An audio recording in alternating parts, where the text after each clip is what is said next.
Good afternoon.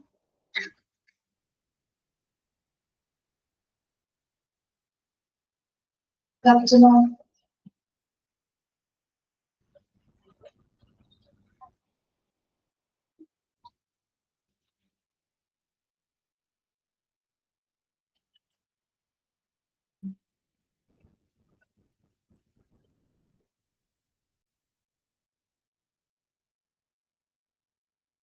Good afternoon.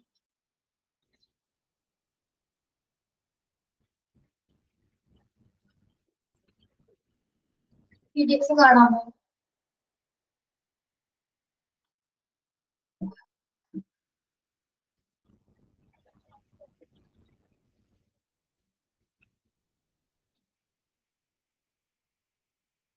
കാണാമോ?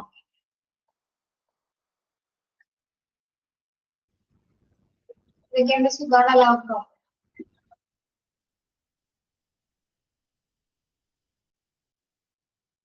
സുഖം. 50 സ്റ്റുഡൻസിന് അറിയാൻ പറ്റുമല്ലേ? മിന്നി ഉണ്ടല്ലോ. മിന്നി 15 ഉണ്ടായിരുന്നല്ലേടോ?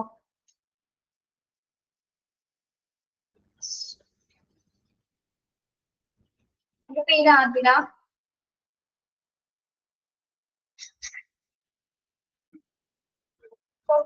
സ്റ്റുഡൻസ് കണ്ടിട്ടുണ്ടാവായിരിക്കും അല്ലേ?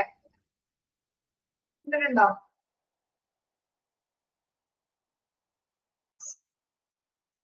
എങ്ങനെ കണ്ടോ? കണ്ടിട്ടില്ല.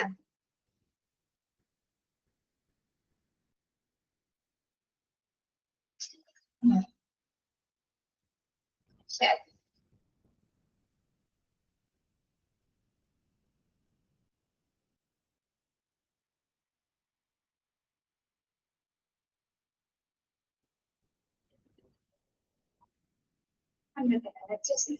ഓക്കെ. ശരി, നമ്മളിപ്പോ പഠിക്കുന്ന ചാപ്റ്റർ 7 ഡ്രഗ്സ് ആൻഡ് ഫാർമസ്യൂട്ടിക്കൽസ് ആണ് കേട്ടോ. Drugs and pharmaceuticals. എന്താണ് ഡ്രഗ്സ് ആൻഡ് ഫാർമസ്യൂട്ടിക്കൽസ് എന്ന് പറയുന്നത്?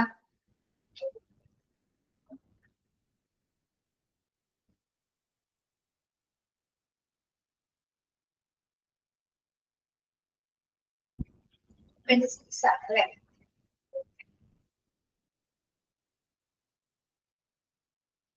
ഏതെങ്കിലും ഫാർമസ്യൂട്ടിക്കൽ കമ്പനീസിന്റെ പേര് അറിയാമോ? ഏറ്റവും ടോപ്പ് ബ്രാൻഡിലുള്ളത് ഏതൊക്കെയാണ്? ഏതെങ്കിലും ഒരെണ്ണം?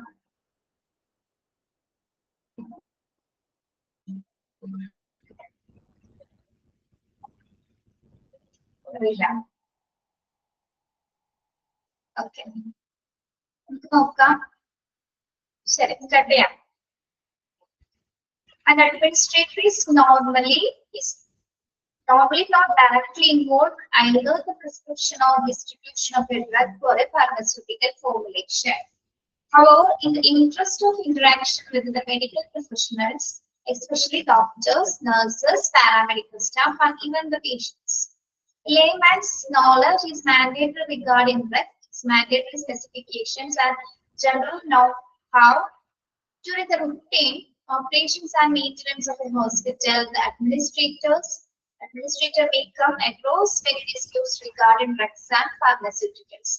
An outline and introduction on the administrative aspects in total and technical parameters in general are required to be ensured for the smooth running of the hospital. So administrators are bound to have a general idea of drugs and pharmaceuticals. Okay. നിങ്ങള് PG students ആയതുകൊണ്ട് തന്നെ ഇപ്പൊ ഓരോ വരികളുടെ അർത്ഥം പറയേണ്ടതില്ല അല്ലേ? ആണോ?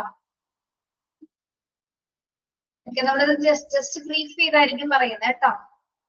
ഓക്കെ, ഇവിടെ എന്താ പറയുന്നത്? അഡ്മിനിസ്ട്രേറ്ററിനെ സംബന്ധിച്ചിടത്തോളം നമ്മുടെ മെഡിസിൻസിന്റെ ഡ്രഗ്സിന്റെ കാര്യത്തിലൊക്കെ അദ്ദേഹം ഇടപെടാറുണ്ട്. അദ്ദേഹത്തിന് അതിനെ കുറിച്ചിട്ടുള്ള ഡയറക്റ്റ് നോളജ് ഉണ്ടായിരിക്കുമോ നമ്മുടെ ഹോസ്പിറ്റൽ അഡ്മിനിസ്ട്രേറ്ററിനെ സംബന്ധിച്ചിടത്തോളം? പ്രിസ്ക്രിപ്ഷൻ ആണെങ്കിലും അല്ലെങ്കിൽ ഏതെങ്കിലും ഫാർമസ്യൂട്ടിക്കൽ ഡ്രഗ്സിന്റെ ഫോർമുലേഷൻ ആണെങ്കിലും നമ്മുടെ അഡ്മിനിസ്ട്രേറ്റർ അത് ഡയറക്റ്റ് ആയിട്ട് ഇൻവോൾവ് ആവാറില്ല അല്ലേ? ആരാണ് പ്രിസ്ക്രിപ്ഷൻസ് ഒക്കെ ചെയ്യുന്നത്? പ്രിസ്ക്രിപ്ഷൻസും ഡിസ്ട്രിബ്യൂഷൻസ് ഒക്കെ ചെയ്യുന്നത് ഡോക്ടേഴ്സ് ആണ് അല്ലെ. പാരാമെഡിക്സുകളും ഡോക്ടേഴ്സ് ആണ് ഇതൊക്കെ ചെയ്യുന്നത്. അവിടെ ഡയറക്റ്റ് ആയിട്ട് അഡ്മിനിസ്ട്രേറ്റേഴ്സ് ഇടപെടുന്നില്ല. ഓക്കെ, പക്ഷെ എന്നിരുന്നാലും എന്താണ്, അഡ്മിനിസ്ട്രേറ്ററെ സംബന്ധിച്ചിടത്തോളം അവർക്ക് മെഡിക്കൽ ഇന്ററാക്ഷൻസ്, അതായത് കുറച്ച് വ്യക്തികളുമായിട്ട് ഇന്ററാക്ഷൻസ് ചെയ്യുന്ന സിറ്റുവേഷൻ ഉണ്ട്. ആരൊക്കെയായിട്ട് ഇന്ററാക്ട് ചെയ്യേണ്ടി വരുന്നുണ്ട്? മെഡിക്കൽ പ്രൊഫഷണൽസ്, എസ്പെഷ്യലി ആരൊക്കെയാണ്? ഡോക്ടേഴ്സ്, നഴ്സ്, പാരാമെഡിക്കൽ സ്റ്റാഫ് ആണ് ഇവരുടെ പേഷ്യൻസ്. അപ്പൊ ഇത്തരം ആളുകളുമായിട്ട് എന്താണ് ഇടപഴകേണ്ട സിറ്റുവേഷൻ ആർക്ക് വരുന്നുണ്ട്? അഡ്മിനിസ്ട്രേറ്റേഴ്സിന് വരുന്നുണ്ട് അല്ലെ. ഓക്കെ, അപ്പോ ആ ഒരു സമയത്ത് എന്താണ്, അത്യാവശ്യമെങ്കിലും ഒരു ബേസിക് നോളജ് എന്തിനെ കുറിച്ച് ഉണ്ടായിരിക്കണം? ബേസിക് നോളജ് എങ്കിലും എന്തിനെ കുറിച്ച് ഉണ്ടായിരിക്കണം? ഡ്രഗ്സിനെയും ഫാർമസ്യൂട്ടിക്കൽ കമ്പനീസിനെ കുറിച്ചിട്ടുള്ള ഒരു അവയർനെസ് അഡ്മിനിസ്ട്രേറ്റേഴ്സിന് ഉണ്ടായിരിക്കണം. ഓക്കെ, അത് അത്യാവശ്യമാണ്. കാരണം എന്തുകൊണ്ടാണ്? പ്രത്യേകിച്ച് മെഡിക്കൽ ഫീൽഡിൽ വർക്ക് ചെയ്യുന്നത് കൊണ്ട് തന്നെ ഇത്തരം മെഡിക്കൽ പ്രൊഫഷണൽസുമായിട്ട് ഇന്ററാക്ട് ചെയ്യുന്നതോടൊപ്പം തന്നെ എന്താണ്, കുറച്ച് അത്യാവശ്യമെങ്കിലും ഒരു ബേസിക് നോളജ് എന്തിനെ കുറിച്ച് ഉണ്ടായിരിക്കണം? മെഡിസിൻസിനെ കുറിച്ചിട്ടുള്ള അവയർനെസ് അഡ്മിനിസ്ട്രേറ്റർക്ക് ഉണ്ടായിരിക്കണം. ഓക്കെ, ഇവിടെ വരെ പറഞ്ഞാൽ മനസ്സിലായോ?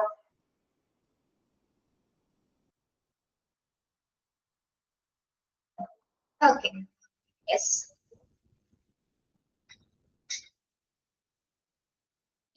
അപ്പൊ ഇതിനെ കുറിച്ച് അഡ്മിനിസ്ട്രേറ്റർ അറിഞ്ഞിരിക്കേണ്ട പ്രധാന കാരണങ്ങളിൽ മറ്റൊന്നാണ് എന്ത്? ഇപ്പൊ മരുന്നുകൾ സംബന്ധിച്ച് അല്ലെങ്കിൽ ഡ്രഗ്സുമായി ബന്ധപ്പെട്ട് എന്തെങ്കിലും തരത്തിൽ ഇഷ്യൂസ് ഹോസ്പിറ്റൽ റിലേറ്റഡ് വന്നു കഴിഞ്ഞാല് ഇദ്ദേഹത്തിന് അതിനെ കുറിച്ചുള്ള നോളജ് അല്ലെങ്കിൽ അവിടെ കുറച്ചുകൂടി ഡിഫിക്കൽട്ടീസ് അവർക്ക് അനുഭവിക്കേണ്ടി വരുന്നതായിട്ട് അല്ലെ. അപ്പൊ അത്തരം സാഹചര്യം, ഇപ്പൊ ഹോസ്പിറ്റലിൽ എന്തെങ്കിലും ഉണ്ടാവുന്ന തർക്കങ്ങൾക്കൊക്കെ മരുന്നുമായി ബന്ധപ്പെട്ട് വരുന്ന അല്ലെങ്കിൽ മറ്റ് മെഡിക്കേഷൻസുമായി ബന്ധപ്പെട്ട് വരുന്ന എന്തെങ്കിലുമൊക്കെ തർക്കങ്ങളൊക്കെ പരിഹരിക്കണമെങ്കിൽ അഡ്മിനിസ്ട്രേറ്റേഴ്സിന് ഡ്രഗ്സിനെ കുറിച്ചുള്ള നല്ലൊരു നോളജ് ഉണ്ടായിരിക്കും. മാത്രമല്ല ഹോസ്പിറ്റലിന്റെ സ്മൂത്ത് ആയിട്ടുള്ള പ്രവർത്തനത്തിൽ അല്ലെ, ഹോസ്പിറ്റലിനെ നല്ല രീതിയിൽ ഒരുമിച്ച് പ്രവർത്തിച്ച് കൊണ്ടുപോകുന്നെങ്കിൽ ഈ ഒരു ഭാഗം കൂടി അല്ലെങ്കിൽ ഈ ഡ്രഗ്സിന്റെ ആ ഒരു ഡിപ്പാർട്ട്മെന്റ്സ് കൂടി അഡ്മിനിസ്ട്രേറ്റർക്ക് നല്ല രീതിയിൽ അതുമായി ബന്ധപ്പെട്ട കാര്യങ്ങളിൽ നല്ല അവയർനെസ് ഉണ്ടായിരിക്കുന്നത് അത്യാവശ്യമാണ്. Okay, yes. അതായത് മെഡിക്കൽ പ്രൊഫഷണൽസിന് മാത്രമായിട്ട് ഇന്ററാക്ട് ചെയ്യാൻ വേണ്ടി മാത്രമല്ല, മരുന്നുകളുമായി ബന്ധപ്പെട്ട് വരുന്ന എന്തെങ്കിലും തർക്കങ്ങൾക്കൊക്കെ പരിഹാരം ഉണ്ടാക്കണമെങ്കിൽ അദ്ദേഹത്തിന് ഇത്തരം മരുന്നുകളുമായി ബന്ധപ്പെട്ട കാര്യങ്ങൾ അറിഞ്ഞിരിക്കേണ്ടത് അത്യാവശ്യമാണ്. ഓക്കെ, അത്തരം സാഹചര്യങ്ങളെ മറികടക്കുന്നതിനായിട്ട് ഒരു പ്രത്യേകിച്ച് ഡ്രഗ്സിനെ കുറിച്ചിട്ടുള്ള ഒരു അവയർനെസ് അദ്ദേഹത്തിന് ഉണ്ടായിരിക്കണം എന്നാണ് പറയുന്നത്. ഓക്കെ, മനസ്സിലായോ അവിടെ പറഞ്ഞത്? ഇവിടെ പറയുന്നുണ്ട്, and administrators are bound to have general idea of drugs and pharmaceuticals. General ആയിട്ടുള്ള ഐഡിയ എങ്കിൽ അദ്ദേഹത്തിന് ഉണ്ടായിരിക്കുന്നത് അത്യാവശ്യമാണ്. ഇനി a drug or pharmaceutical is a substance used to prevent or cure a diseases or ailment of or to alleviate its symptoms. ഈ drug എന്ന് പറയുന്നത് എന്താണ്? എന്ത് വസ്തുവാണ് അത്? ഡ്രഗ് എന്ന് പറയുന്നത്, ഡ്രഗ് അല്ലെങ്കിൽ ഫാർമസ്യൂട്ടിക്കൽ എന്ന് പറയുന്നത് എന്താണ്? സബ്സ്റ്റാൻസ് ആണ് അല്ലെ. ഓക്കെ, എന്തിനു വേണ്ടിയിട്ടാണ് നമ്മൾ ഇത് ഉപയോഗിക്കുന്നത്? എന്തിനു വേണ്ടിയിട്ടാണ് ഈ സബ്സ്റ്റാൻസ് ഉപയോഗിക്കുന്നത്?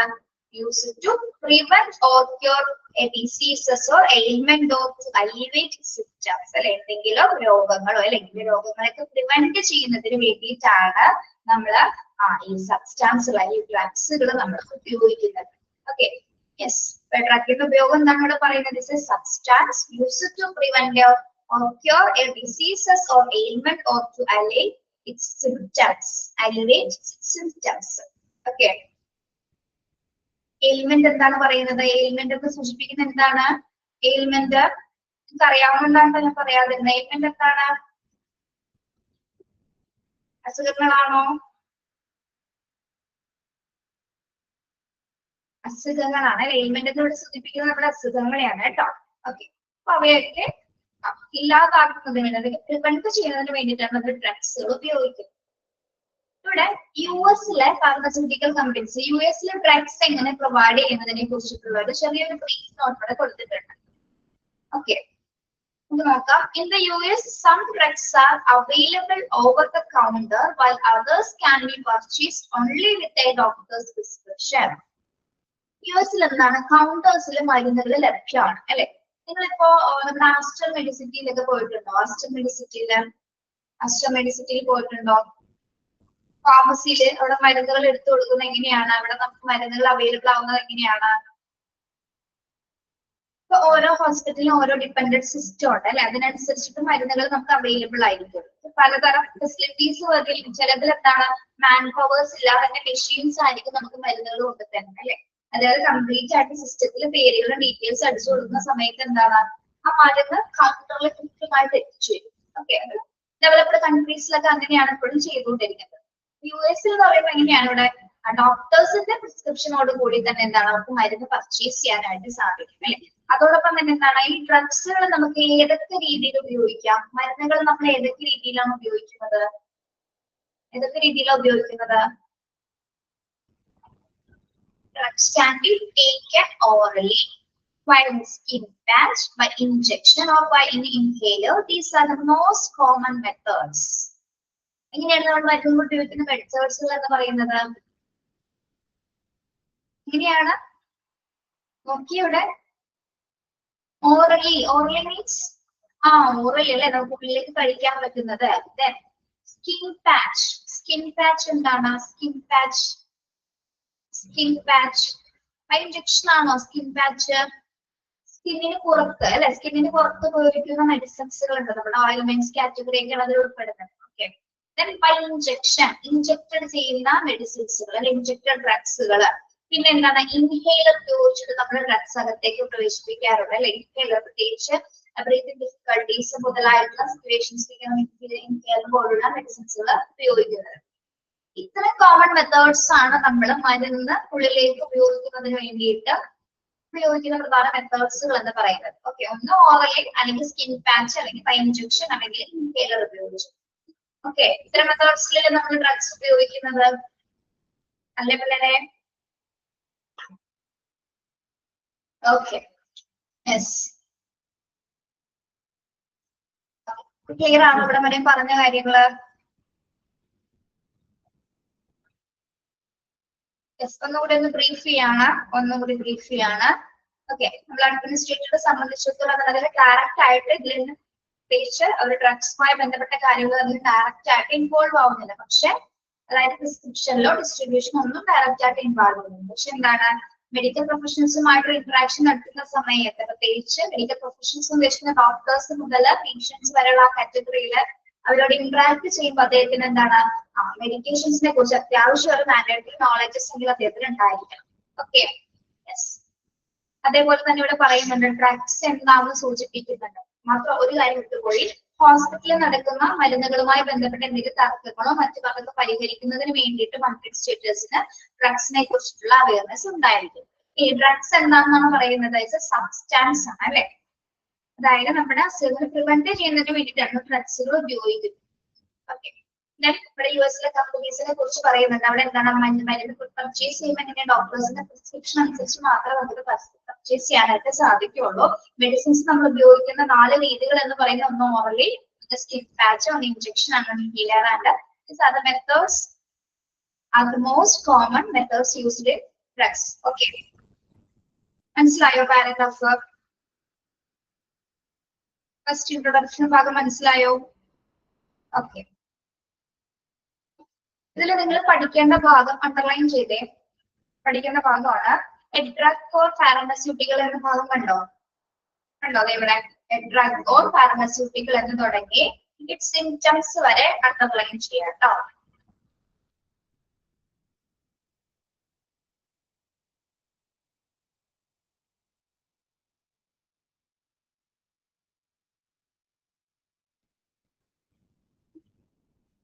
Okay,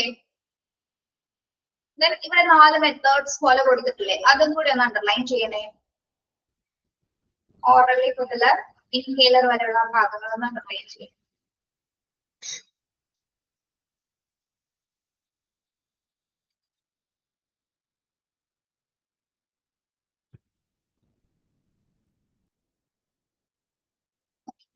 The pharmaceutical industry, which is concerned with the development and marketing of drugs, is a key component of the health sector.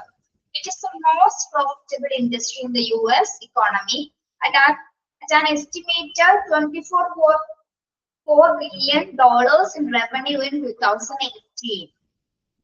നമുക്കറിയാലോ ഒരു ഹോസ്പിറ്റൽ അല്ലെങ്കിൽ ഒരു മെഡിക്കൽ ഫീൽഡ് എടുക്കുകയാണെങ്കിൽ അവിടുത്തെ ഏറ്റവും പ്രോഫിറ്റബിൾ ആയിട്ടുള്ള ഇൻഡസ്ട്രി എന്ന് പറയുമ്പോൾ ഹെൽത്ത് സെക്ടർ തന്നെയാണ് അല്ലെ. പ്രത്യേകിച്ച് ഫാർമസ്യൂട്ടിക്കൽ ഇൻഡസ്ട്രി എന്ന് പറയുന്നത് എന്താണ്, ഏറ്റവും പ്രോഫിറ്റബിൾ ആയിട്ടുള്ള ഒരു ഇൻഡസ്ട്രി തന്നെയാണ് അല്ലെ. ഏറ്റവും കൂടുതൽ ആവശ്യകതയുള്ള ഒരു ഇൻഡസ്ട്രി തന്നെയാണ് ഇത് നമ്മുടെ ഫാർമസ്യൂട്ടിക്കൽ ഇൻഡസ്ട്രി എന്ന് പറയുന്നത്.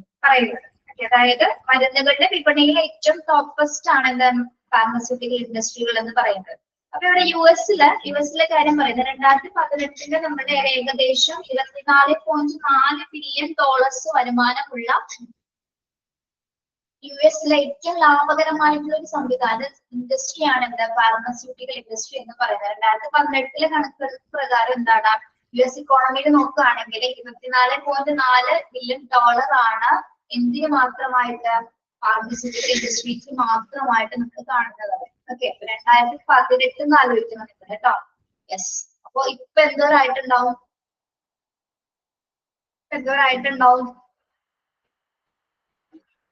കൂടുതലായിട്ടുണ്ടാവോ കുറഞ്ഞിട്ടുണ്ടാവോ? കൂടുതലായിട്ടുണ്ടാവില്ലേ? 2018 24 ബില്യൺ ആണെങ്കിൽ ഇപ്പോ അതിന്റെ നമ്മള് വിചാരിക്കുന്നതിലധികം കൂടിയിട്ടുണ്ടാവാനാണ് സാധ്യതയുള്ളത്. ഓക്കെ, യെസ്, കൂടിയിട്ടുണ്ടായിരുന്നു ഉറപ്പായിട്ട് അല്ലെ. അപ്പൊ ആരോഗ്യ മേഖലയിലെ ഒരു പ്രധാന ഘടകമാണ് ഇന്ന് ഫാർമസ്യൂട്ടിക്കൽ ഇൻഡസ്ട്രീസ് എന്ന് പറയുന്നത് അല്ലെ. അപ്പോ ഇതൊന്ന് ഓർത്ത് വെക്കുന്നത് ഒരു എക്സാമ്പിൾ ആണ്, ചോദിക്കാം ചിലപ്പോ. 2018 ഫാർമസ്യൂട്ടിക്കൽ ഇൻഡസ്ട്രിയിലെ ഏറ്റവും ടോപ്പ് ആയിട്ട് സ്കോർ ചെയ്തിട്ടുള്ളത് ഏതൊക്കെയാണ് ചോദിച്ചാൽ US ആണ് അതിന്റെ ആൻസർ. US ഇക്കോണമി ആണ് അതിന്റെ ആൻസർ വരുന്നത്. ചിലപ്പോ എത്ര ബില്യൺ ആയിരിക്കാം എന്ന് ചോദിക്കാം കേട്ടോ. ഇങ്ങനെ വേണമെങ്കിലും ചോദിക്കാം. അപ്പൊ ആ പാരാഗ്രാഫ് ഒന്ന് നോട്ട് ചെയ്തിടാം കേട്ടോ.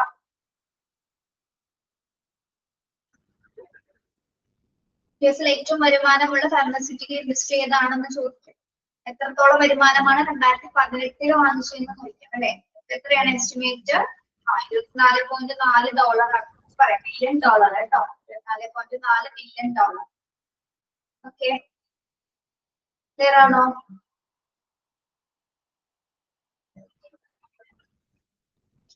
യെസ്.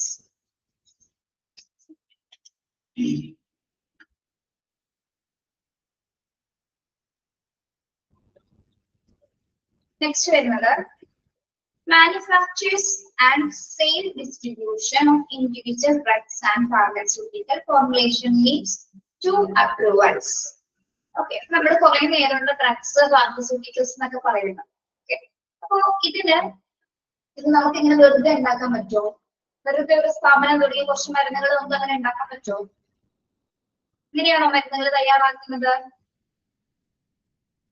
എങ്ങനെയാണ്? എന്തെങ്കിലും ഫോർമാലിറ്റീസോ പ്രൊസീജിയേഴ്സോ അപ്രൂവൽസ് ഒക്കെ അതിന് ആവശ്യമായിട്ട് വരുന്നുണ്ടോ?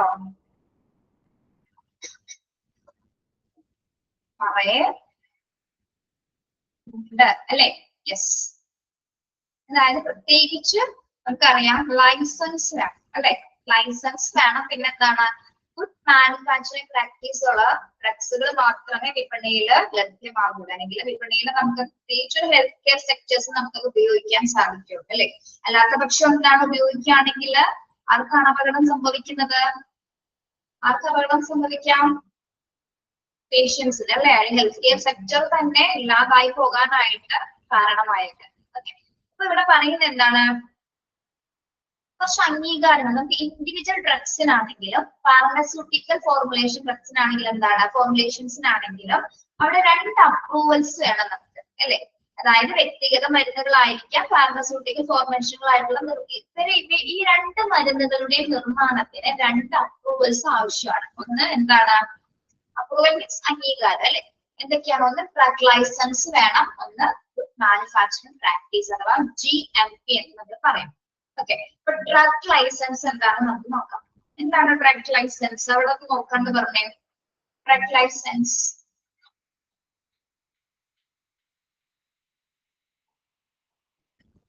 അറിയാവുന്ന പോലെ പറഞ്ഞാൽ മതി, അതിൽ നോക്കണ്ട.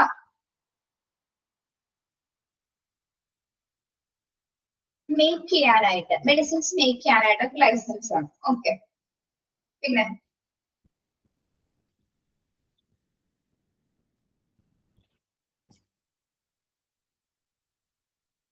ചോദിക്കട്ടെ, ഇന്നലെ ഇത്രയും കുട്ടികൾ തന്നെ ഉണ്ടായിരുന്നോളോ? 13 സ്റ്റുഡൻസ് ഒക്കെ ഉണ്ടാവാറുള്ളോ ക്ലാസ്സില്?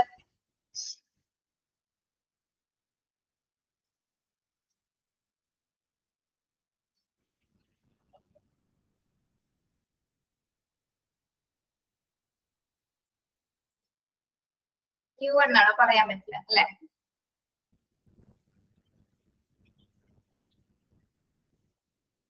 $39 ഉണ്ടായിരുന്നു. എന്നിട്ട് ഇപ്പൊ 30 പേരുള്ളല്ലോ. എന്ത് പറ്റി? PG ഫസ്റ്റ് ഉണ്ടായിരുന്നു, പിന്നെ കുറഞ്ഞോ? നിങ്ങൾക്ക് വ്യക്തമായിട്ട് അറിയാമോ, നമ്മുടെ പോസ്റ്റ് ഗ്രാജുവേഷൻ എന്ന് പറയുന്നത് നമ്മൾ നോർമലി ഡിപ്ലോമയിൽ പഠിച്ച പോലെ അല്ല, കുറച്ച് ഡിഫിക്കൽട്ട് ആണ്. എന്തായാലും പഠിച്ചേ മതിയാവും അല്ലെ? അഡ്മിനിസ്ട്രേഷനിൽ പോസ്റ്റ് ഗ്രാജുവേഷൻ എടുക്കണ്ടേ? ക്യാഷ് പഠിച്ചേ മതിയാവും. അപ്പൊ ഈ ചാപ്റ്റേഴ്സ് ഒക്കെ വലിയ കുഴപ്പമില്ലാതെ പോകും. ഇനി അങ്ങോട്ട് പോകുന്നതിനനുസരിച്ച് കുറച്ച് ബുദ്ധിമുട്ടുകളുണ്ട്. നിങ്ങളതൊന്ന് കോപ്പറേറ്റ് ചെയ്ത് പഠിച്ചു പോവാ കേട്ടോ. വരുന്ന മോക്ക് ടെസ്റ്റുകളും ടെക്സ്റ്റ് ഒക്കെ നന്നായിട്ട് വായിച്ച് അങ്ങനെ പഠിക്കാം. ഇതൊക്കെ തന്നെ നിങ്ങൾക്ക് അറിയാലോ, നിങ്ങൾ പഠിച്ചിരുന്ന പോലെ ഡിപ്ലോമയിൽ എങ്ങനെയാണോ പഠിച്ചത് അതുപോലെ തന്നെ ഇതിൽ മാക്സിമം. എന്താണോ സുലക്ഷ്മി? ആഫ്റ്റർ ലഞ്ച് ആയതുകൊണ്ട് ബോറടിക്കണ്ട. അതെ, അത് അങ്ങനത്തെ നോർമൽ പ്രോസസ്സാണ്. നമുക്ക് ഏകദേശം ഈ ഒരു സമയം എന്ന് പറയുന്നത് നമ്മുടെ ഫുഡൊക്കെ ഡൈജസ്റ്റ് ചെയ്ത് ചെറുതായൊരു ഉറക്കം വരുന്ന സമയമാണ് അല്ലെ? മനുഷ്യനാണ്, ഉറക്കം വരും, ബോറടിക്കും. പക്ഷെ പഠിക്കണമെന്ന് വിചാരിച്ചാൽ പഠിക്കാൻ പറ്റും. പഠിക്കണമെന്ന് വിചാരിച്ചാൽ പഠിക്കാൻ പറ്റും. നമ്മുടെ ആവശ്യമാണ് ഒന്ന് പഠിക്കാം, അത്രേ ഉള്ളൂ. ഇതൊക്കെ ഓരോരുത്തരുടെ ആറ്റിറ്റ്യൂഡിനെ ബേസ് ചെയ്താണ്. പിന്നെ PG നല്ല ബോറിംഗ് ആണ് കേട്ടാ, നല്ല ബോറിംഗ് ആണെന്നല്ല, നല്ല ബോറിംഗ് ആണ്. പക്ഷെ പഠിക്കണം, പഠിക്കാതെ വേറെ നിവർത്തിയില്ല. അങ്ങനെയാണ് അതിന്റെ സബ്ജക്റ്റുകൾ പോകുന്നത്. നിങ്ങൾ പഠിച്ചതിന്റെ എക്സ്പാൻഷൻ തന്നെയാണെങ്കിലും കുറച്ച് ഡിസ്ക്രിപ്റ്റീവ് ആണ്. കുറച്ച് കാര്യങ്ങൾ പെട്ടെന്നൊന്നും അതിന് കിട്ടുന്നില്ല. ഓക്കെ, നിങ്ങൾക്കിപ്പോ ബോറടിക്കണ്ടോ?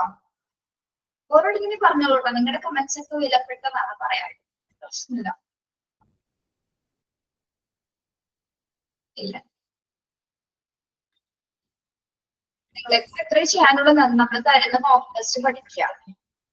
അത് റിവൈസ് ചെയ്ത് എല്ലാ ദിവസവും പഠിച്ചിട്ട് പോവാം. പിന്നെ എല്ലാവരും PGയുടെ ഗൈഡ് ഒക്കെ വാങ്ങിച്ചിട്ടുണ്ടോ? PGക്ക് ഗൈഡ് വാങ്ങിച്ചിട്ടുണ്ടോ? അത് നന്നായിട്ട് പഠിക്കാം. കിട്ടിയിട്ടില്ല, അപ്പൊ എല്ലാവരും അത് വാങ്ങിക്കുമ്പോൾ അത് പഠിക്കാം കേട്ടോ. ശരി,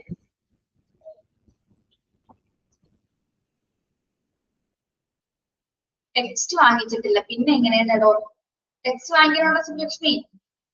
ഓർഡർ ചെയ്യണേ. നമുക്ക് നോക്കാം, ഡ്രഗ് ലൈസൻസ് എന്താന്ന് നോക്കാം. DL അല്ലെ? DL എന്താണ്? DL stand for drug license or drug manufacturing license. DL എന്ന് സൂചിപ്പിക്കുന്നത് എന്താണ്? എക്സ്പാൻഷൻ ഡ്രഗ് ലൈസൻസ് ആണ് DL എന്ന് പറയുന്നത് അല്ലെ? എന്തിനു വേണ്ടിയിട്ടുള്ളതാണ്? ഡ്രഗ് ലൈസൻസ് അല്ലെങ്കിൽ ഡ്രഗ് ഉണ്ടാക്കുന്നതിനും അത് ഉപയോഗിക്കുന്നതിനുള്ള ലൈസൻസ് ആണ് അല്ലെ? Drug manufacturing licence in mandatory protocol for manufacture and sales of drugs and pharmaceutical respective of its status.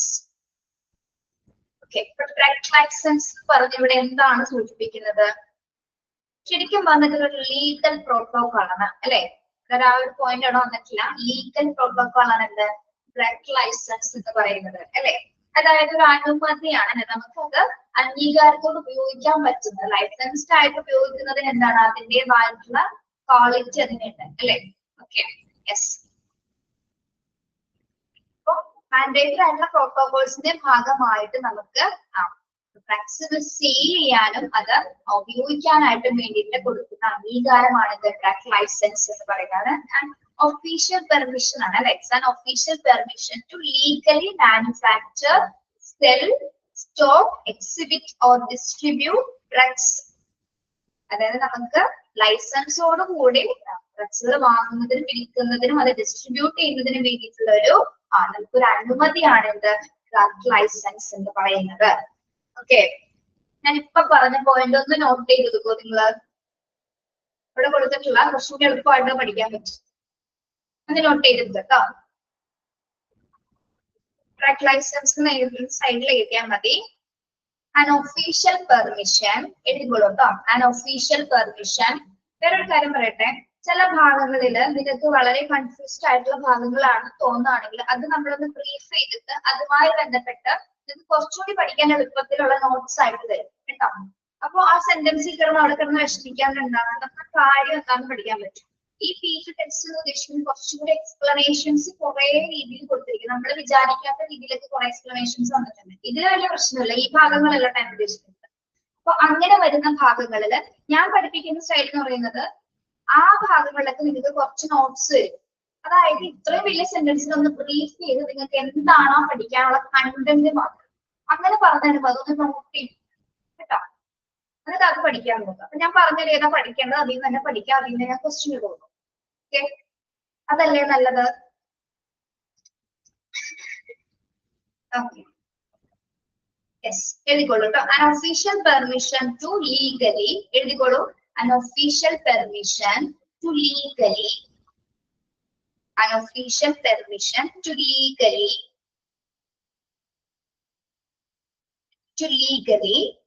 manufacture,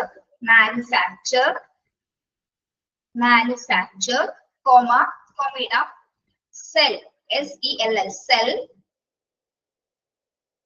manufacture, comma, sell, comma, stock, S-T-O-C-K, stock, exhibit,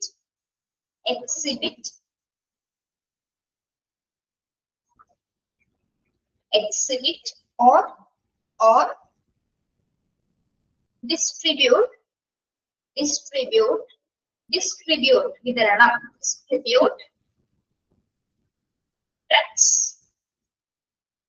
drugs. എന്നൊരു പറയാം കേട്ടോ, ഒന്ന് നോട്ട് ചെയ്തേ. An official permission to legally manufacture, sell, store, exhibit or distribute drugs. Okay. ഇനി ഒന്ന് വായിച്ചു നോക്കിയാൽ എന്താണ് ഡ്രഗ് ലൈസൻസ് എന്ന്.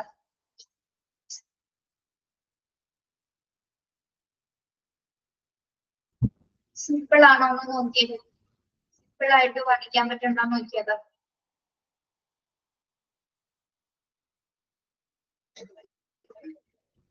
ഓക്കെ ആണോ പിള്ളേരെ? യെസ്, കാര്യം മനസ്സിലായില്ലേ ഇപ്പൊ ഡ്രഗ് ലൈസൻസ് എന്താണെന്ന്? ഓക്കെ ആണ് അല്ലെ? യെസ്, അത്രേ ഓർക്കുക, അത് ലീഗലി പെർമിഷൻ ആണെന്ന് മനസ്സിലാക്കി വെക്കുക. ഓക്കെ, ഇനി status can be further described as a generic drug or patented drug. Drug license should contain the name of the product, both generic or patented drug, with its composition and detail with the following mandatory imprints, which has to be printed on the packing of the drugs or pharmaceutical formulations. Okay, അപ്പോൾ ഇവിടെ നമ്മള് ഡ്രഗ്സിനെ നമ്മൾ രണ്ട് രീതിയിലൂടെ പറയുന്നുണ്ട്. നിങ്ങൾ കേട്ടിട്ടുണ്ടോന്ന് അറിയില്ല. Generic ഡ്രഗ്സും, general drugs എന്ന് കേട്ടിട്ടുണ്ടോ? ജനറൽ ഡ്രഗ്സ്, ബ്രാൻഡഡ് ഡ്രഗ്സ് എന്ന് കേട്ടിട്ടുണ്ടോ?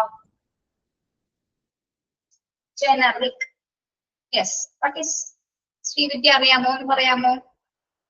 കമന്റ് ചെയ്താൽ മതി. ജനറിക് ഡ്രഗ് എന്ന് പറയുന്നത് എന്താണ്?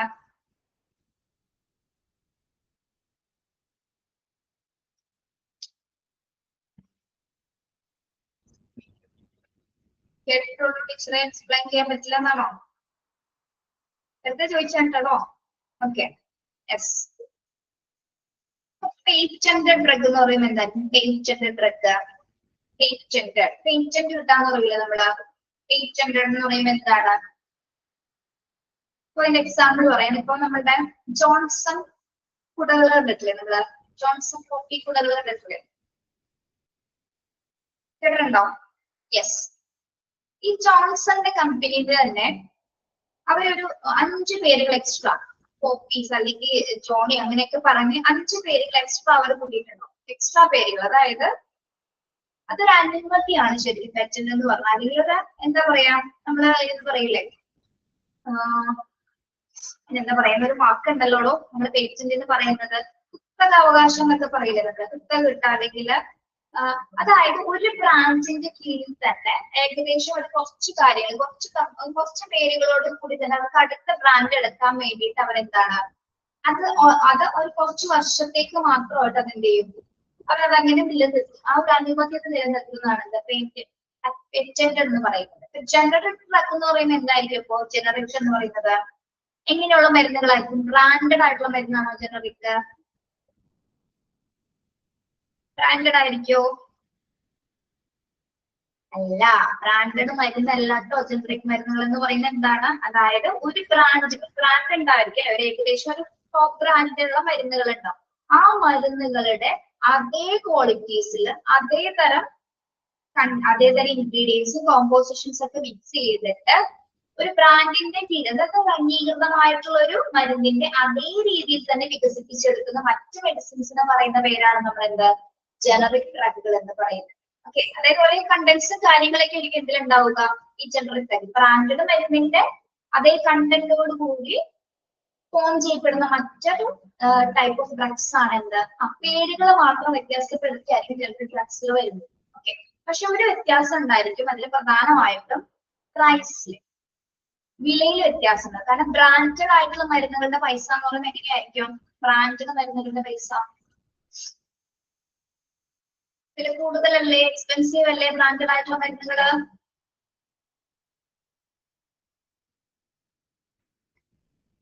നിങ്ങളൊക്കെ കുട്ടികളൊക്കെ വീട്ടിലുള്ളവരായിരിക്കും അല്ലെ? നിങ്ങൾ ആന്റിബയോട്ടിക്സ് ഒക്കെ വാങ്ങിക്കാറുണ്ടോ? കുട്ടികളുടെ മരുന്നിനൊക്കെ എന്തൊരു പ്രൈസ്, എത്ര വിലയാണ് അല്ലെ?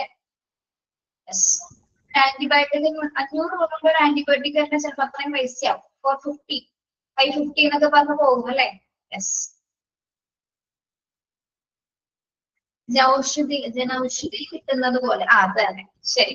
ഇപ്പൊ ജനറിക് മെഡിസിൻസ് എന്താണെന്ന് നോട്ട് ചെയ്ത് വെച്ച്, അംഗീകൃതമായിട്ടുള്ള ഒരു മരുന്നിന്റെ അംഗീകൃതമായിട്ടുള്ള ഒരു മരുന്നിന്റെ അതേ രീതിയിൽ തന്നെ വികസിപ്പിച്ചെടുക്കുന്ന ഒരു മരുന്നാണ് എന്താ?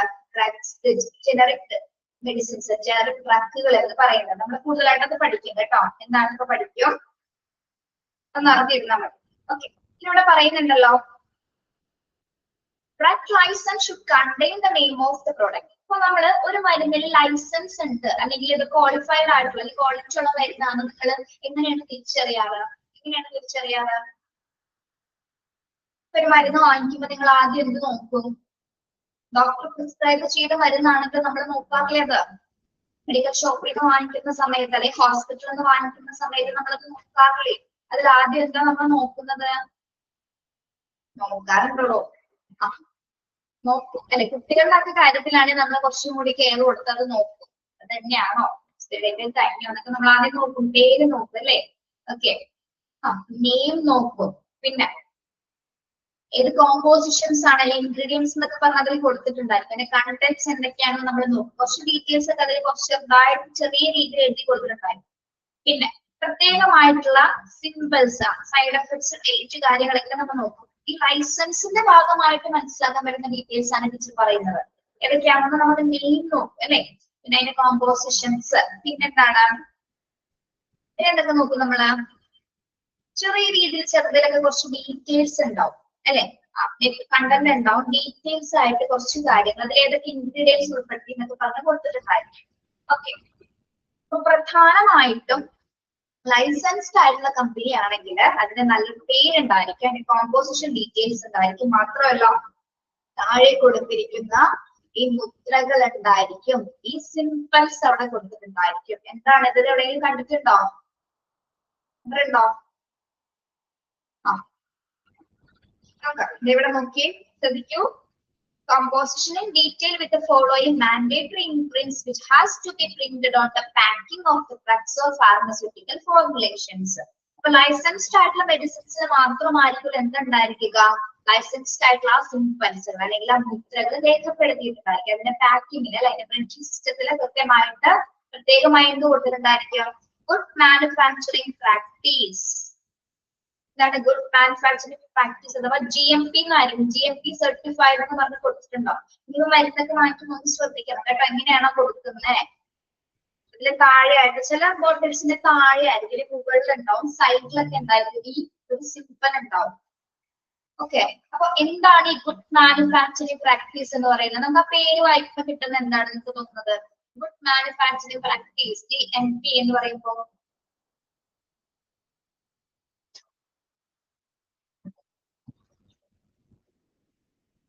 it is a system for ensuring that products are consistently produced and controlled according to quality standards. പറഞ്ഞേ, എന്താണ് ഗുഡ് മാനുഫാക്ചറിംഗ് പ്രാക്ടീസ് എന്ന് പറയുന്നത്? ഫസ്റ്റ് ഗ്രേഡ് ക്വാളിറ്റി ഉള്ളതാണ് അല്ലെ. System for ensuring that products are consistently produced and controlled according to quality standards. എന്താണ് quality standards systematic ആയിട്ട് മരുന്നുകൾ provide ചെയ്യുന്നതാണ് അല്ലെ GMP എന്ന് പറയുന്നത്. ഓക്കെ, അതായത് ക്വാളിറ്റി സ്റ്റാൻഡേർഡ്സിലുള്ള മരുന്നുകളാണെന്ന് നമുക്ക് തിരിച്ചറിയണമെങ്കിൽ എന്തുണ്ടായിരിക്കും അവിടെ GMP സർട്ടിഫൈഡ് എന്നുള്ള ഒരു മുദ്ര ആ ഒരു മരുന്നിൽ ഉണ്ടായിരിക്കും, ആ ഡ്രഗില് പതിച്ചിട്ടുണ്ടായിരിക്കും. ഓക്കെ,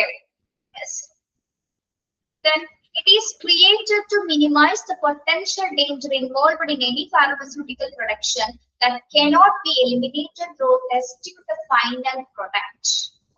ഇനി ഇവിടെ പറയുന്നത് നമ്മൾ ഇത് ശരിക്കും ഈ GMP എന്ന് പറയുന്നത് എന്താണ്, ഒരു ഗുണനിലവാര മാനദണ്ഡമായിട്ട് അംഗീകരിക്കുന്ന ഒരു മുദ്രയാണ് അല്ലെ. ഒരു മരുന്നിന്റെ ഗുണനിലവാരം നിശ്ചയിക്കുന്നതിന് വേണ്ടിയിട്ട് നമ്മൾ കൊടുക്കുന്ന ഒരു മുദ്രയാണ് എന്താ, അല്ലെങ്കിൽ ആ ഒരു സിപ്പനാണ് GMP സർട്ടിഫൈഡ് എന്ന് പറയുന്നത്. Okay, yes. ഇനി ഇവിടെ പറയുന്നുണ്ട് നമ്മൾ ഈ ഒരു പ്രൊഡക്റ്റ് ഉണ്ടാക്കിയതിന് ശേഷം ലാസ്റ്റ് ആണ് ഫൈനൽ പ്രൊഡക്റ്റ് മാത്രമാണ് നമ്മൾ ടെസ്റ്റ് ചെയ്ത് നോക്കുന്നത്. അതായത് കുറെ മരുന്നുകൾ ഉണ്ടാക്കി ഫൈനൽ ആയിട്ട് ഒരു മരുന്നാണോ അതിൽ എന്തെങ്കിലും ഡേഞ്ചറസ് ഉണ്ടോ എന്ന് നമ്മൾ കണ്ടുപിടിക്കുന്നത്. കുറെ മരുന്നുകൾ ഒരു കമ്പനി ഉണ്ടാക്കി എന്ന് വിചാരിക്കുക, അതിൽ ഏറ്റവും അവസാനത്തെ മരുന്ന് പാക്ക് ചെയ്യുന്ന സമയത്താണോ അത് ടെസ്റ്റ് ചെയ്യുന്നത്, നമ്മള് അവസാന നിമിഷത്തിലാണോ അത് സെർച്ച് ചെയ്യുന്നത്, ആണോ?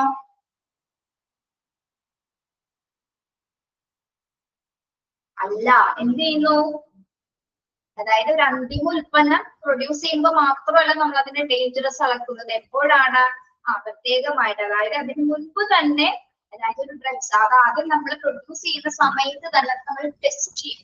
ഫസ്റ്റ് ടൈം തന്നെ നമ്മൾ ടെസ്റ്റ് ചെയ്തതിനു ശേഷം മാത്രമേ അതിന്റെ ക്വാളിറ്റി നിർണ്ണയിച്ചതിന് ശേഷമേ ബാക്കിയുള്ളത് നമ്മൾ തയ്യാറാക്കുള്ളൂ. അല്ലാതെ അവസാന നിമിഷമുള്ള ഒരു ഡ്രഗ് നമ്മൾ ടെസ്റ്റ് ചെയ്യുന്നത്. ഫസ്റ്റ് ഓഫ് ഓൾ നമ്മുടെ ടെസ്റ്റിംഗ് കഴിഞ്ഞത് ക്വാളിഫൈഡ് ആയിട്ട് സ്റ്റാൻഡേർഡ് ആയിട്ട് മാത്രമായിരിക്കും നമ്മൾ എന്ത് ചെയ്യുന്നത്, പുറത്തേക്ക് എടുക്കുന്നത്. ഓക്കെ, അല്ലെങ്കിൽ അതിനുശേഷമാണ് ഇതിന് GMP സർട്ടിഫൈഡ് ആയത്. അതുകൊണ്ടാണ് ഇതിനെ നമ്മൾ എന്ത് പറയുന്നത്, ഗുഡ് മാനുഫാക്ചറിങ് പ്രാക്ടീസ് അല്ലെ. വളരെ നല്ല രീതിയിലായിരിക്കും എന്ത് ചെയ്യുന്നത്, ഏറ്റവും നല്ല ക്വാളിറ്റീസ് ഉപയോഗിച്ചിട്ടുള്ള സംവിധാനങ്ങളും ഫെസിലിറ്റീസ് ഒക്കെ ഒരുക്കി കൊടുത്ത് തന്നെയാണ് അവർ നല്ലൊരു പ്രൊഡക്റ്റ്, നല്ലൊരു ഡ്രഗ് നമ്മൾ തയ്യാറാക്കിയത്. ഓക്കെ, മനസ്സിലായോ? അതിനു ശേഷമാണ് നമ്മൾ അത് വിപണിയിലേക്ക് ഇറക്കുന്നത്. ഓക്കെ, അപ്പൊ GMP എന്ന് പറയുന്നത് എന്താണ്, ഗുഡ് മാനുഫാക്ചറിംഗ് പ്രാക്ടീസസ് ആണ്. അതായത് ക്വാളിഫൈഡ് ആയിട്ടുള്ള സ്റ്റാൻഡേർഡ് ക്വാളിറ്റീസ് ഉള്ള മരുന്നുകളിൽ മാത്രമാണ് എന്തുണ്ടായിരിക്കുക, GMP സർട്ടിഫൈഡ് ആയിട്ടുള്ളത് മുദ്രകൾ ഉണ്ടായിരിക്കുക. ഓക്കെ, അപ്പൊ ഈ GMP ഇഷ്യൂ ചെയ്യുന്ന അതോറിറ്റീസ് ആരൊക്കെയാണ് ഇവിടെ കൊടുക്കുന്നത്? ഓക്കെ, അതോറിറ്റി ഓഫ് ഇഷ്യൂസ് ഏതൊക്കെയാണ്? Drug licence authority of issue ചെയ്യുന്നത്, ഡ്രഗ്സുമായി ഫാർമസ്യൂട്ടിക്കലുമായി ബന്ധപ്പെട്ട് ഇഷ്യൂ ചെയ്യുന്ന അതോറിറ്റീസുകൾ എന്ന് പറയുന്നത് ഏതൊക്കെയാണ്? ഒന്ന് DL ഡ്രഗ് ലൈസൻസ്, അതിന്റെ authority drug controller of India ആണ് അല്ലെ, ഡ്രഗ് കൺട്രോൾ ഓഫ് ഇന്ത്യ ആണ്. GMP good manufacturing practice and authority drug controller of India. ഇതെല്ലാം തന്നെ ആരുടേതാണ്? ഇഷ്യൂ ചെയ്യുന്ന അതോറിറ്റീസ് എല്ലാം തന്നെ ആരുടേതാണ്? ആരാണ് അതിന്റെ അതോറിറ്റി?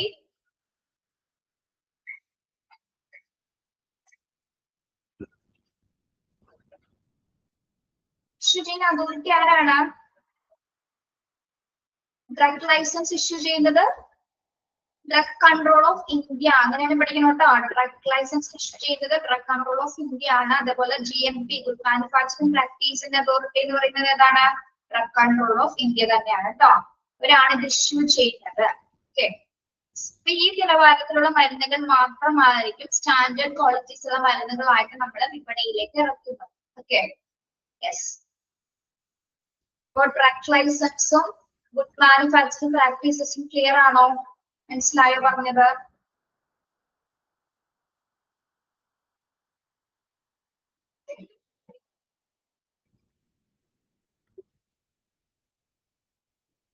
ക്ലിയർ. ഇനി ഒന്ന് വായിച്ചു നോക്കിയേ, ഒന്ന് വായിച്ചു നോക്കട്ടോ, ഒരു മിനിറ്റ്.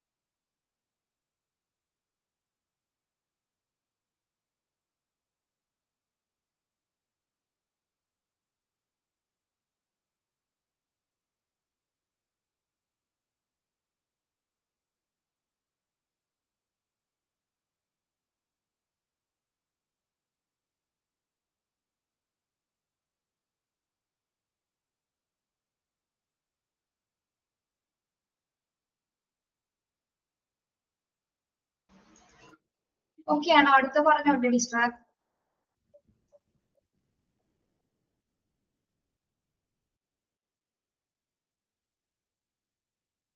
നമ്മൾ പറഞ്ഞു ജനറിക് ഡ്രഗ്സ് എന്ന് പറഞ്ഞല്ലേ. ഓക്കെ, ഇവിടെ കൊടുത്തിട്ടുണ്ട് ജനറിക് ഡ്രഗ്സ് എന്താണെന്ന്. Generic drugs are the technical name of the raw material or chemical salt which is a common name of particular drug. These drugs, when manufactured by different companies, transform into a branded drug. Example of few generic drugs are attached below for reference and understanding. Generic drugs എന്ന teacher നേരത്തെ പറഞ്ഞത് എന്താണ്? Generic ഡ്രഗുകൾ എന്ന് പറയുന്നത്? നമ്മൾ പറഞ്ഞു അല്ലേ, അംഗീകൃതമായിട്ടുള്ള ഒരു മരുന്നിന്റെ അതേ തരം ക്വാളിറ്റീസോടുകൂടി പുറത്തിറങ്ങുന്ന മരുന്നുകളാണ് ജനറിക് ഡ്രഗ്സ്. ഇനി അതിന്റെ കുറച്ച് ഡീറ്റെയിൽ ആയിട്ടുള്ള കാര്യം ഇവിടെ പറയുന്നുണ്ട്. ഇത് എങ്ങനെയുള്ള ഡ്രഗ്സ് ആണ്? ഇങ്ങനെയുള്ള ഡ്രഗ്സ് ആണ് ഒരു പ്രത്യേക മരുന്നിന്റെ പൊതുവായിട്ടുള്ള എല്ലാത്തരം ഗുണങ്ങളോട് കൂടിയ അല്ലെങ്കിൽ ഒരു കെമിക്കൽ സോൾട്ട്, എറ്റികളോ കെമിക്കൽ സോൾട്ട് എന്ന് പറയുന്നത് എന്താണ്? ഒരു വസ്തുവിന്റെ അല്ലെങ്കിൽ രാസലവണത്തിന്റെയോ സാങ്കേതികമായിട്ടുള്ള ഒരു പർട്ടിക്കുലർ ഫീൽഡിലാണ് ഇത് തയ്യാറാക്കപ്പെടുന്നത്. പർട്ടിക്കുലർ ആയിട്ട് തയ്യാറാക്കുന്ന രീതിയിലാണ് ഇതിന്റെ പ്രിപ്പറേഷൻസ് വരുന്നത്. ഓക്കെ, അതായത് ഒരു പ്രത്യേക മരുന്നിന്റെ പൊതുവായ പേരായ അസംസ്കൃത വസ്തുവിന്റെയോ അല്ലെങ്കിൽ അതിന്റെ രാസലവണത്തിന്റെയോ കെമിക്കൽ സോൾട്ടിന്റെയോ ഭാഗമായിട്ട് വികസിപ്പിച്ചെടുക്കുന്ന ഒരു പർട്ടിക്കുലർ ഡ്രഗുകളാണ് എന്താ ജനറിക് ഡ്രഗ്സ് എന്ന് പറയുന്നത്. ഓക്കെ, ഇനി these drugs when manufactured by different companies transform into a branded drug. അപ്പോൾ ഇത് തയ്യാറാക്കുന്നത് എങ്ങനെയുള്ള കമ്പനീസ് ആണ്? പല പല കമ്പനികളിൽ നിന്നാണ് ജനറിക് ആയിട്ടുള്ള ഡ്രഗ്സുകൾ രൂപപ്പെടുന്നത്. അപ്പോൾ ഇവ തയ്യാറാക്കുന്ന കമ്പനീസിന്റെ പേരുകളൊന്നും അധികം വെളിപ്പെടുത്താറില്ല. എന്തുകൊണ്ടാണ് ആ പേരുകൾ വെളിപ്പെടുത്താത്തത്? ബ്രാൻഡഡ് ആയിട്ടുള്ള കമ്പനീസ് നമുക്കറിയാം, പക്ഷെ ജനറിക് ആയിട്ടുള്ള കമ്പനീസ് അറിയാൻ പാടില്ല. ജനറിക് മരുന്നുകൾ ഉണ്ടാക്കുന്ന കമ്പനീസിന്റെ പേരുകൾ നിങ്ങൾ കേട്ടിട്ടുണ്ടോ? ജനറിക് ഡ്രഗ്സിന്റെ അവരധികം പരസ്യം ചെയ്തിട്ടല്ല ഇത്തരം ഡ്രഗ്സുകൾ പുറപ്പെടുവിക്കുന്നത്. ഓക്കെ, അതായത് എന്തുകൊണ്ടാണ്? ഓൾറെഡി ഒരു കോമൺ ആയിട്ടുള്ള ബ്രാൻഡിന്റെ അതേ മെറ്റീരിയൽസ് ഉപയോഗിച്ച് തന്നെയാണ് ഇവിടെ ഉപയോഗിക്കുന്നതെങ്കിലും എന്തുകൊണ്ട് അവരുടെ പേര് ഇവിടെ പരസ്യപ്പെടുത്തുന്നില്ല? അതുകൊണ്ട് തന്നെ അല്ല, മറ്റുള്ള ഒരു ബ്രാൻഡിന്റെ കമ്പനിയുടെ ഡ്രഗ്സ് ആണ് ഇവിടെ ഉപയോഗിക്കുന്നത് അല്ലെ. ഇവിടെ ചില വ്യത്യാസം, പ്രത്യേകിച്ച് പ്രൈസിൽ മാത്രമാണ്. പ്രൈസിലും ചില വേരിയേഷൻസ് ഉണ്ട്. അതേപോലെ തന്നെ എന്താണ് ചില എഫക്റ്റീവിന്റെ കാര്യത്തിൽ ചില തരത്തിലുള്ള വേരിയേഷൻസ് വരാം. എങ്കിലും എന്താണ് ജനറിക് ഡ്രഗ്സ് ബ്രാൻഡഡ് ഡ്രഗ്സിന്റെ ഏകദേശം അടുത്ത് നിൽക്കുന്ന പോലെ തന്നെയാണ് തയ്യാറാക്കപ്പെടുന്നത്. ഡിഫറെന്റ് കമ്പനീസ് ആയിരിക്കുള്ളൂ അത് തയ്യാറാക്കുന്നത്. ഓക്കെ, അതായത് പ്രത്യേകമായിട്ട് ഒരു ലോഗോ ഉണ്ടാവില്ല. ലോഗോ കണ്ടിട്ടില്ലേ നിങ്ങൾ? ലോഗോ ഇങ്ങനെയുള്ള കമ്പനീസിന്റെ പ്രത്യേക ലോഗോസോ എന്തെങ്കിലും പോലെ എന്താണ് അത് പുറത്തുള്ള വിപണിയിലേക്ക് അടിച്ചിറക്കുന്നില്ല. ഓക്കെ, കാരണം ഇത് തന്നെയാണ് മറ്റു ബ്രാൻഡിന്റെ കമ്പനീസിൽ നിന്നുള്ള ഡ്രഗ്സ് ആണ് ഇവർ തയ്യാറാക്കുന്നത്. അതുകൊണ്ട് തന്നെ ഇവര് എന്താണ് നമ്മൾ ഈ പ്രൈവറ്റ് പബ്ലിക് എന്നൊക്കെ പറഞ്ഞ പോലെ പ്രൈവറ്റ് കമ്പനീസ് എന്നൊക്കെ പറയുന്നത് അതേപോലെ തന്നെ പ്രവർത്തിക്കുന്ന മറ്റ് ഏജൻസീസുകളാണ്. അതുപോലെ എന്താ പറയാ, ഫാർമസ്യൂട്ടിക്കൽ ആയിട്ട് അങ്ങനെ ഒരുപാട് കമ്പനീസ് ഇപ്പോഴും നമ്മുടെ ഇന്ത്യയിൽ വർക്ക് ചെയ്യുന്നുണ്ട്. ഓക്കെ, അപ്പൊ അതിന്റെ കുറച്ച് എക്സാമ്പിൾസ് ആണ് നമ്മൾ ഇവിടെ കൊടുത്തിരിക്കുന്നത് ഈ ബോക്സിൽ. അതായത് ടീച്ചർ പറഞ്ഞല്ലേ, ബ്രാൻഡഡ് ഡ്രഗ്സിൽ നിന്നാണ് ഈ ജനറിക് ഡ്രഗ്സുകൾ തയ്യാറാക്കിയിരിക്കുന്നത്. അപ്പൊ അതിന്റെ ടൈപ്സും കാര്യങ്ങളും നമ്മൾ കൊടുത്തിട്ടുണ്ട്. അപ്പൊ ഏതൊക്കെയാണ് നോക്കാം. ടൈപ്സ് നോക്കാം. ഹലോ, ഓക്കെ അല്ലേ?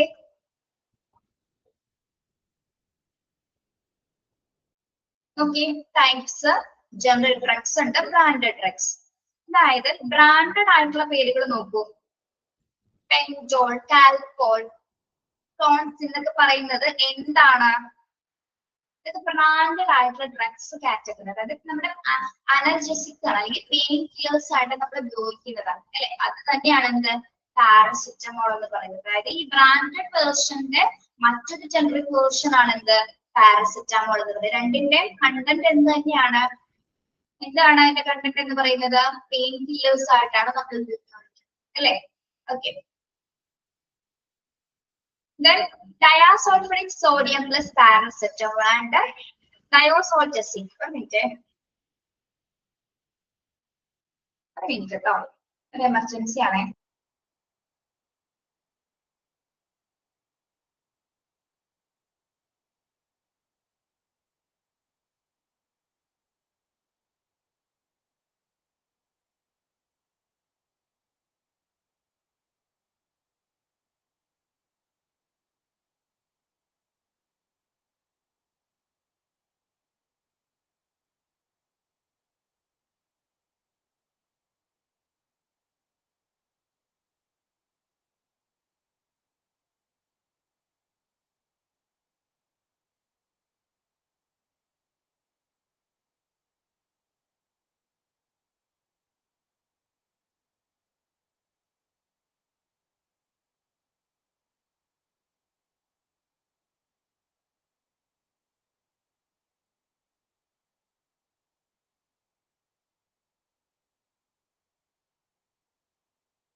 ഓക്കെ, കേൾക്കാമോ?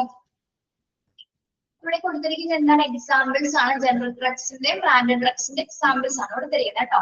ആ പേരുകളൊന്ന് നോക്കി വെച്ചാൽ മതി. ഫസ്റ്റ് കാറ്റഗറിയിൽ വരുന്നത് പെയിൻ കില്ലേഴ്സ് ആണ്. അതിന്റെ ജനറിക് നെയിംസും ബ്രാൻഡഡ് ഡ്രഗ്സിന്റെ നെയിംസും ഇവിടെ കൊടുത്തിട്ടുണ്ട്. അത് നിങ്ങളൊന്ന് പഠിക്കണം കേട്ടോ. ഇനി ആന്റിബയോട്ടിക് ടൈപ്സിൽ വരുന്നത്, ആന്റിബയോട്ടിക് ടൈപ്സിൽ വരുന്നത് എന്തൊക്കെയാണ്? Amoxicillin, azithromycin. Amoxicillin, azithromycin. Amoxicillin തന്നെയാണ് എന്ത്? അമോക്സിലിന്റെ മെയിൻ ബ്രാൻഡ് ആണ് എന്ത്? LMX അല്ലെങ്കിൽ റിമോക്സ് എന്ന് നമ്മൾ പറയുന്നത് കേട്ടോ. അതായത് നമ്മുടെ ന്യൂമോണിയ, അത്തരം സിറ്റുവേഷൻ, ഇൻഫെക്റ്റഡ് ആയിട്ടുള്ള സിറ്റുവേഷൻസിലൊക്കെ നമ്മൾ ഉപയോഗിക്കുന്ന മെഡിസിൻസ് ആണ് അമോക്സിലിൻ എന്നൊക്കെ പറയുന്നത് കേട്ടോ. അതായത് ഇൻഫെക്ഷൻ ഡ്രഗ്സുകളാണ് ഇതെല്ലാം. ആന്റിബയോട്ടിക്സ് ആയിട്ട് ഉപയോഗിക്കുന്ന ഇൻഫെക്ഷൻ ഡ്രഗ്സുകളാണ്. അപ്പൊ അമോക്സിലിന് നമ്മളുടെ ബ്രാൻഡഡ് നെയിം ആണ് എന്ത്? LMX, റിമോക്സ് എന്ന് പറയുന്നത്. അസിത്രോമൈസിന് പറയുന്ന പേരെന്താണ്? ബ്രാൻഡഡ് നെയിം എന്ന് പറയുന്നത് അസി ആൻഡ് അസിട്രാൽ. ഇതിപ്പോ നമ്മൾ മരുന്ന് വാങ്ങിക്കുന്ന സമയത്ത് ഈ പേരുകൾ നോട്ട് ചെയ്ത് കറക്റ്റ് ആയിട്ട് നമുക്ക് മനസ്സിലാക്കാൻ പറ്റും. അതായത് ബ്രാൻഡഡ് ഡ്രഗ്സ് ഏതാണ്, ജനറൽ ഡ്രഗ്സ് ഏതാണെന്ന് തിരിച്ചറിയാൻ പറ്റും. Okay, yes. അസിത്രോമൈസിനും അമോക്സിലിൻ എന്നൊക്കെ പറയുന്നത് എന്താണ്? ഇൻഫെക്റ്റഡ് ആയിട്ടുള്ള ഡ്രഗ്സ് ആണ്. നമ്മുടെ സ്കിന്നിന്, തോട്ടിനൊക്കെ പറ്റിയ അല്ലെങ്കിൽ അത്തരം ഇൻഫെക്ഷൻസിനൊക്കെ നമ്മൾ കഴിക്കുന്ന മരുന്നുകളാണ് എന്ത്? ഈ ആന്റിബയോട്ടിക്സുകൾ എന്ന് പറയുന്നത്. ഓക്കെ, അമോക്സിലിനും അസിത്രോമൈസിനും. ഓക്കെ, വൈറ്റമിൻസ് ആയിട്ട് നമ്മൾ ഫോളിക് ആസിഡ്, ബി കോംപ്ലക്സ് ഒക്കെ കഴിക്കാറുണ്ട് അല്ലെ. അപ്പൊ ജനറിക് ഡ്രഗ് ആണ് എന്ത്? ഫോളിക് ആസിഡ് എന്ന് പറയുന്നത് ഒരു ജനറിക് ഡ്രഗ് ആണ്. അതിന് നമ്മള് ബ്രാൻഡഡ് ഡ്രഗ് ഏതാണ്? Poly vitamin. ഇപ്പൊ ചില സമയത്ത് ഡോക്ടേഴ്സ് നമ്മള് ഫോളിക് ആസിഡ് എഴുതാൻ പറയുന്ന സമയത്ത് ഇത് എഴുതി തരും. എന്തുകൊണ്ടാണ് അത് എഴുതി തരുന്നത്? ഇത് പ്രിസ്ക്രൈബ് ചെയ്യുന്നത് എന്തുകൊണ്ടാണ്? ബ്രാൻഡഡ് ആയതുകൊണ്ട്. പ്രത്യേകിച്ച് നമ്മൾ ഫോളിക് ആസിഡ് ആർക്ക് വേണ്ടിയാണ് കഴിക്കുന്നത്? ഇങ്ങനെയുള്ള സിറ്റുവേഷൻസിലാണ് നമ്മൾ കഴിക്കുന്നത് ഫോളിക് ആസിഡ്? പ്രഗ്നൻസി പീരീഡിൽ അല്ലെ, തൊട്ട് കൊന്ന് അതിന് ശേഷമുള്ള പ്രഗ്നൻസി പീരീഡിലൊക്കെ നമ്മൾ കഴിക്കുന്നത് ഈ ഫോളിക് ആസിഡ്സ് ആണ് അല്ലെ.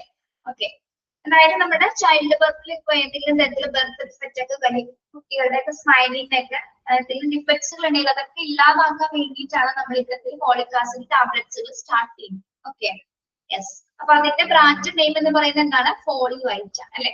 ഇനി ബി കോംപ്ലക്സ് കഴിക്കാറുണ്ട് നമ്മൾ അല്ലെ. ബി കോംപ്ലക്സ് എന്തിനു വേണ്ടിയാണ് നമ്മൾ കഴിക്കുന്നത്? നമ്മുടെ വൈറ്റമിൻ ഡി ലെവൽ മെയിൻറ്റെയിൻ ചെയ്യുന്നതിന് വേണ്ടിയിട്ടാണ് നമ്മൾ ബി കോംപ്ലക്സ് ടാബ്ലറ്റ്സ് കഴിക്കുന്നത്. അതൊരു ജനറിക് ഡ്രഗ് ആണ് കേട്ടോ. ഉണ്ടോ? ഇതൊരു ജനറിക് ഡ്രഗ് ആണ്. അതിന്റെ ബ്രാൻഡഡ് നെയിം എന്ന് പറയുന്നത് എന്താണ്? ബികോസ്റ്റൽ ആണ് ബ്രാൻഡഡ് ഡ്രഗ്സിന്റെ നെയിം എന്ന് പറയുന്നത്. ഓക്കെ, ഇനി നമ്മൾ ഉപയോഗിക്കുന്ന ബ്ലഡ് പ്രഷർ ഏതാണ്? അറ്റനോൾ. അറ്റനോൾ എന്ന് പറയുന്നത് ജനറിക് ഡ്രഗ് ആണ്. അതിന്റെ ബ്രാൻഡ് ഏതാണ്? അറ്റൻ. അറ്റനോൾ ആൻഡ് അറ്റൻ. അറ്റനോൾ എന്ന് പറയുന്നത് എന്ത് കഴിക്കുന്നതാണ്? നമ്മള് എന്തിനാ കഴിക്കുന്നത്? നമ്മുടെ ഉയർന്ന BP ഒക്കെ ഉള്ള ആൾക്കാരിൽ അത് ആ BP ക്രമരഹിതമായിട്ട് മെയിൻറ്റെയിൻ ചെയ്യുന്നതിന് വേണ്ടിയിട്ടാണ് നമ്മൾ അറ്റനോൾ കഴിക്കുന്നത്. അല്ലെങ്കിൽ നമ്മുടെ ഹാർട്ട് അറ്റാക്ക് ഒക്കെ വരാതിരിക്കാനായിട്ട് തടയാനായിട്ടൊക്കെ സഹായിക്കാൻ വേണ്ടിയിട്ടൊക്കെ നമ്മൾ അറ്റനോൾ കഴിക്കാറുണ്ട്. ഓക്കെ, അപ്പൊ അതൊരു ജനറിക് മെഡിസിൻ ആണ്. അതിന്റെ ബ്രാൻഡഡ് ഡ്രഗ് എന്ന് പറയുന്നത് എന്താണ്? അറ്റൻ ആണ് കേട്ടോ. ഇതൊന്ന് ഇമ്പോർട്ടന്റ് ആയിട്ട് പഠിക്കണം. ഇത് ക്വസ്റ്റ്യൻ പേപ്പറിൽ കണ്ടിട്ടുണ്ട് കേട്ടോ. ബ്ലഡ് പ്രഷറിന് ഉപയോഗിക്കുന്ന ഡ്രഗ്സ് ഏത് കാറ്റഗറീസ് ആണെന്നുള്ളത് പഠിക്കണം കേട്ടോ. അറ്റനോള്, അറ്റൻ. ബ്രാൻഡഡ് ഡ്രഗ് എന്ന് പറയുന്നത് അറ്റൻ ആണ്. ഓക്കെ,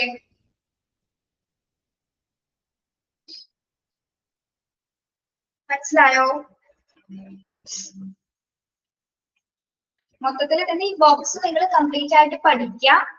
ഇമ്പോർട്ടന്റ് കൊടുത്ത് പഠിക്കേണ്ടത് ഇതാണ്. ബ്ലഡ് പ്രഷർ ഡ്രഗിന്റെ ഈ പേരൊന്ന് നോട്ട് ചെയ്യാം കേട്ടോ.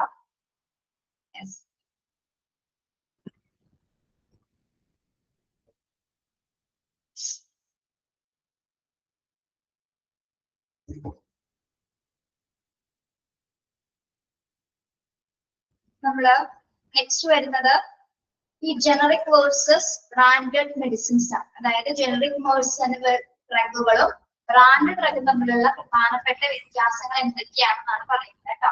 അത് നമുക്ക് അടുത്ത ക്ലാസ്സിൽ എടുക്കാം. നിങ്ങൾ അതൊന്ന് അടുത്ത ക്ലാസ്സിൽ ഒന്ന് വായിച്ചിട്ട് പോട്ടെ. പ്രധാനമായിട്ട് നമുക്ക് ജസ്റ്റ് ഒന്ന് ബ്രീഫ് ചെയ്ത് പറഞ്ഞു പോവാം. എന്തൊക്കെ വ്യത്യാസങ്ങൾ ഉണ്ടാവും ജനറിക് മെഡിസിനും ബ്രാൻഡഡ് ആയിട്ടുള്ള മെഡിസിനും? എന്തൊക്കെ ഉണ്ടാവും? നമ്മൾ ആദ്യം പറഞ്ഞു ഈ ജനറിക് മെഡിസിൻസിന് എന്തുണ്ട്?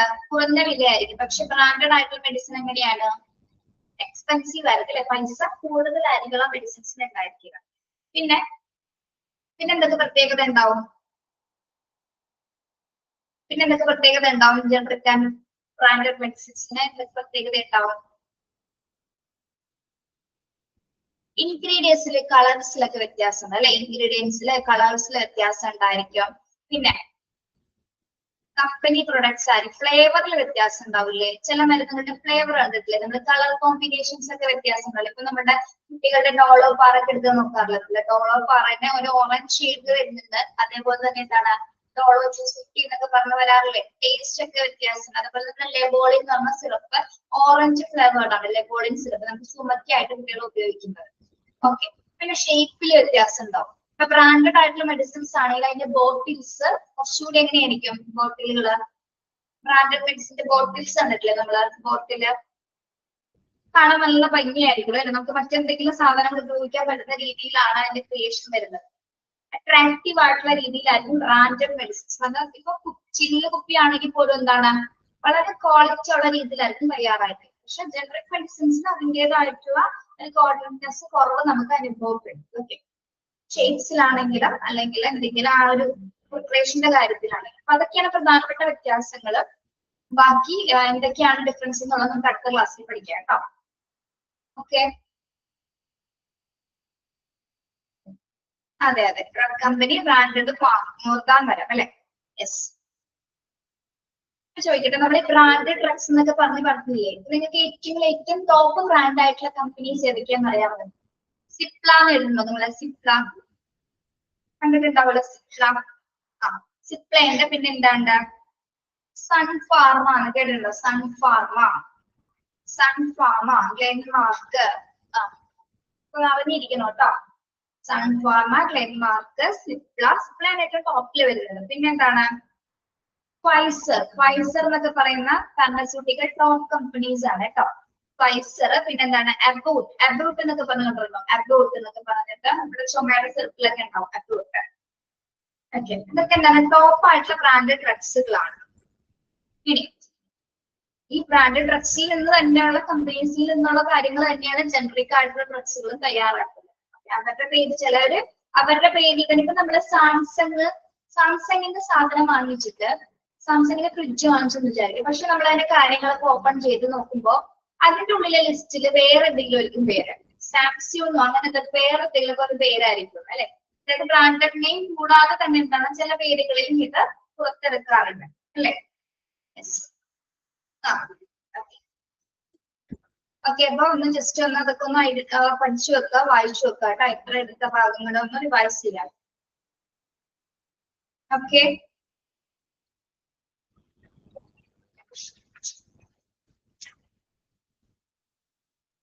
എന്തെങ്കിലും ചോദിക്കാനുണ്ടോ?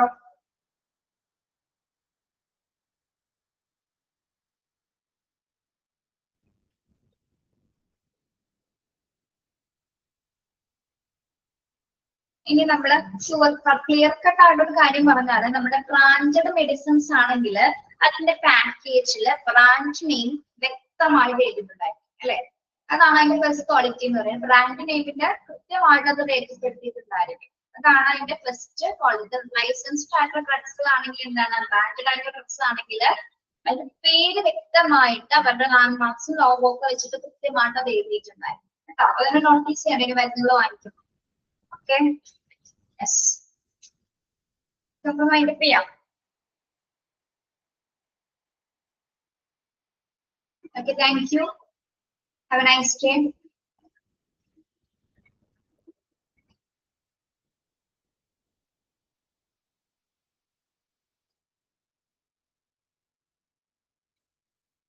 Thank you.